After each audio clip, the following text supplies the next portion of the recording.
John with the American Press. Yo, John. John, are you on? Yeah, I'm here. Is there a timeline that you're looking at to try to get this, in this banking committee that you spoke of earlier? Well, it's going to take some convincing with Senator Crapo. I mean, I sent him a long text this weekend, and I've talked to him personally today. He's not sold on the idea. But I'm going to chase him all over hill and half of Georgia until I get him sold. Because I don't know any other way. This shuttle diplomacy business isn't working. Now, there's some issues around here that people negotiate and talk about and deliberate and pray over 3 and 4 years before an agreement comes together. We don't have 3 or 4 years. We got 3 or 4 months. And that's why I've pretty much given up on the shuttle diplomacy. I've tried. Senator Cassidy's tried. Senator Rubio's tried. Senator Menendez from New Jersey's tried. It doesn't look to me like we're going to reach any sort of, quote, consensus. You know how you get a consensus when you can't do it just among yourselves? You vote. That's what we were sent up here to do, is to vote. And I'm ready to start voting. Drew? Yes, Senator Drew Broach at the Times-Picayune. What's Senator Crapo's objections to doing it's exactly Crapo, what you actually. Want? Excuse me. That's okay. I'm confusing you with the crappy and happy. I figured. I did that on purpose, Drew, to confuse you. What's the chairman's hold up on your approach? You know, I'm not going to speak for Senator Crapo. I just talked to him a long time on the floor today, and he says I'm not sold. I think he probably, he hadn't said this, but if I had to guess, I would think he's a little concerned about what will come out of his committee. But you know what's coming out of his committee now? Nothing, zero, zilch, nada. And I wish I could be optimistic and tell you that all of a sudden everybody's going to come together and hold hands and we'll reach a consensus on a reform bill. But it's not going. I hope I'm wrong, but it's not going to happen in 4 months. If we had 3 or 4 years, maybe. We don't have it. And I've tried the shuttle diplomacy. And if I sound frustrated, I am. I can't make people see the urgency of this. And it is urgent. It's not urgent only for Louisiana, but for every coastal state and a lot of inland states as well. And I'm happy for some of our states that have never flooded. But let me tell you something. You don't have to live near water to flood. You get 21 inches of rain, in 2 days you're going to flood. I don't care if you're living on Pikes Peak. It could happen to them too. I hope it doesn't. And the only way I know to get this off square one is to convince the chairman to let us start hearing a bill. And I plan on convincing him. Paul Murphy? Good afternoon, Senator. Hey, Paul. How's your baby? She's turned 1 on Wednesday, oh, so man. I appreciate you asking about her. You're not spoiling her, are you? Oh, I certainly am. Good. That's what you're supposed to do. Quick question for you. Another topic of interest here in Louisiana, and I'm sure amongst you in Congress, is this whole issue of 3D printed firearms. Mm-hmm. Tomorrow, the Defense Distributed nonprofit is supposed to post directions online on how to make these weapons. I know there have been some attorneys general from around the country have filed suit trying to block that. What's your opinion of that? Do you think we should have those plans online, and do you think Louisiana ought to get involved in that? Well, let me give you a couple of thoughts. Some of the attorneys general who are filing suit, they're not against 3D firearms. They're against firearms. Their copy of the Constitution goes from, their copy of the Bill of Rights goes from 1 to 3. It just skips the Second Amendment.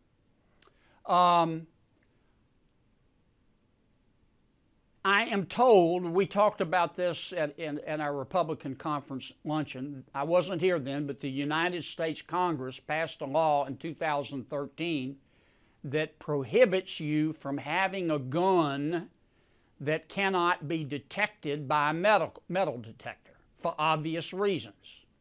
Now, I don't know, I haven't studied the issue enough to know that if these plastic guns could be detected by a metal detector.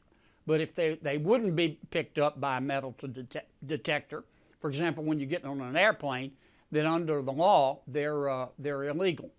I think we ought to tread real carefully here. I'm a strong supporter of the Second Amendment. The idea that somebody ought to want to own a gun out of plastic as opposed to some other material doesn't bother me one bit. I think that's their right under the Second Amendment. But the anti-terrorism part is something we have to pay attention to. But I really think all this is academic, and I think some of those attorneys general, they need to stop and pull out a law book and read the law. I think a lot of them are just posturing, because I think these guns are already prohibited if indeed they're all plastic and they can't be detected by a metal detector. Harrison, did you have anything? Yes, Senator. So as far as the deadline, the next deadline will be November 30th. Going back to the flood insurance vote here, that will be, smack in between, right after the election and right. Whenever these new candidates will, new office holders will be taking office here. Do you think the timing of that November 30th deadline will shape whatever vote comes once that time comes to? Well, if we'd have to do another reauthorization, because the leadership around here insists that we have to consider the shuttle diplomacy when it's obviously not working, then I think that drop dead date is going to work against us. Here's why. It'll be post-Kavanaugh confirmation. And I can tell you it's going to be a very bitter fight. Our Democratic friends are going to do everything they possibly can to obstruct this confirmation, and it's going to cause some rough feelings. Number two, it'll be after the election, and some senators may not get reelected. They're not going to be in a particularly good mood. Number three, it's going to be at the very end of a Congress, which means everybody's going to be rushing to get all of the must pass legislation passed. So if we have to do a reauthorization, or for that matter, if we're doing a reform bill, but particularly if we have to do a reauthorization yet again, because we won't focus on it, then it's going to have to compete with a lot of other really important bills. And I can't guarantee you that the majority leader, given the opportunity costs and the press of the other measures, is going to devote up to a full week of floor time to reauthorize the flood insurance program. Now, if we get there, I'm going to do everything I can to convince him to do it, but I can't guarantee you that he'll do it. I mean, the timing will not be good. That's why I say what we need to do is our job. It's really very simple. The chairman of the banking committee, Mike Crapo, a good man, needs to put a bill. It doesn't have to be my bill. It can be any bill he wants. Put it on the agenda and let us debate it, and let us offer amendments, and let us vote on amendments. And when everybody's finished offering amendments, let us vote on a bill and send it to the Senate floor. Let us be senators for a change. Thank you, guys. Thanks, guys. Wait, I had a question. Sure. I have a question here. This is Danielle with KTC in Lafayette. Hi, Senator. Hi. Back on the topic of 3D guns, this isn't a question of supporting the Second Amendment or not, but printing 3D firearms would be hard to trace, meaning anyone can get their hands on them. Wait, on any type of you're firearm. talking too fast and I can't follow you. Start over, would you please? Sorry. That's okay. Yeah, so back on the topic of the 3D guns, it's not a question of supporting the Second Amendment or Why not. But why isn't the Second Amendment issue? Because printing a 3D firearm would be, anyone could get their hands on them. It would be harder to trace, and the whole issue of, well, you can't. I don't agree with you again. about the Second Amendment. I think it's very much a Second Amendment issue. Now, you can't own a plastic firearm any more than you can own a metal firearm if you're a convicted felon, or if you've been convicted of spousal abuse, for example. The law still applies. The law still applies there. You also can't. Let me finish, okay? The law also says, I'm told, I haven't researched it, that you can't own any type of firearm if it can't be detected by a metal detector.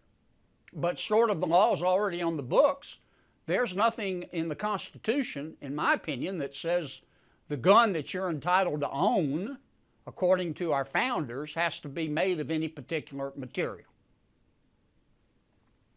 Right. So anybody, essentially, if they have a 3D printer, would be able to print, whether it's all plastic or metal, these firearms, and it wouldn't be regulated by someone doing a background check. It's just if you have a 3D printer. So you're supportive of making these plans, these blueprints, public? Well, there's some sales of firearms right now that aren't subject to a background check. And some metal guns, steel guns. Right. But making these plans public, these plans open to the public, would just open up a whole new door of regulation and not knowing who has guns and who doesn't. We don't know who has guns right now and who doesn't. What are there, 300 million guns in this country? I forget the statistics, but there are thousands and thousands of guns stolen every year. We don't know who has guns in America.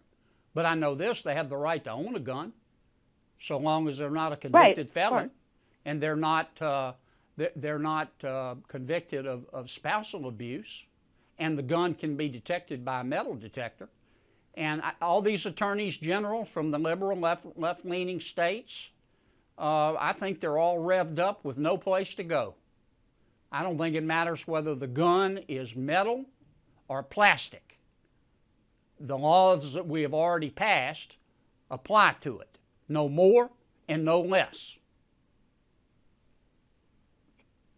So you don't think Danielle. that? Thank you, Danielle. If you're asking me, do I think it's a national emergency that guns might be made out of plastic as opposed to metal? The answer is no. I don't think so. And I think that if somebody wants to own a gun made out of paper mache, so long as it complies with the law, that is their right as an American under the Second Amendment. Now, they can't own that gun if they're a convicted felon.